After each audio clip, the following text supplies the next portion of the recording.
हम तेरे बिन अब रह नहीं सकते। অরিজিৎ সিং নামটা শুনলেই কানে ভেসে আসে ফির মোহাব্বত কিংবা কিউ কি তুম হি হো এর মতো অসাধারণ কিছু গান, যার কণ্ঠের মাধুর্যে হাজারো ভক্তের হৃদয় ছুঁয়ে যায়। কিন্তু যে কণ্ঠের জাদুতে বুঁদ হয়ে থাকে কোটি প্রাণ, সেই সুরের ভুবনে রাজত্ব করতে একদিন নিজের কণ্ঠের উপর অমানুষিক অত্যাচার চালিয়েছিলেন শিল্পী নিজেই।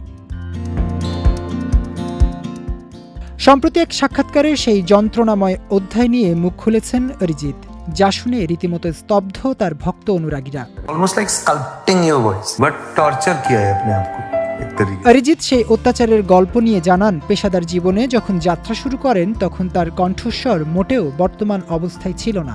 এমনকি সেই সময় অনেকের সমালোচনার মুখেও পড়তে হয়েছে তাকে নিজের কণ্ঠের জন্য।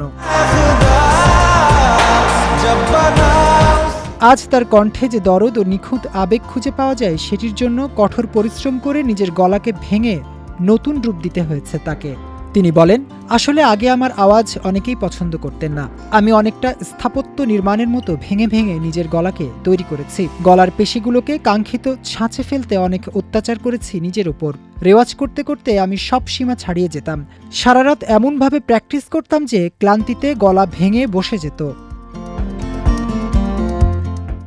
অরিজিতের সেই শ্রম বৃথা যায়নি। 15 বছরেরও বেশি সময়ের কর্মজীবনে অরিজিৎ গেয়েছেন অসংখ্য গান। তার ক্যারিয়ারের মোড় ঘুরিয়ে দেয় আশিকি 2 সিনেমার গানগুলো। তবে অরিজিৎ আপাতত সিনেমার গান থেকে অবসর নিয়েছেন। বর্তমানে নতুন গান তৈরিতে ব্যস্ত তিনি। অরিজিৎ নতুন প্রতিভাদের তুলে ধরতে চান, নিজেই জানিয়েছেন সেই কথা।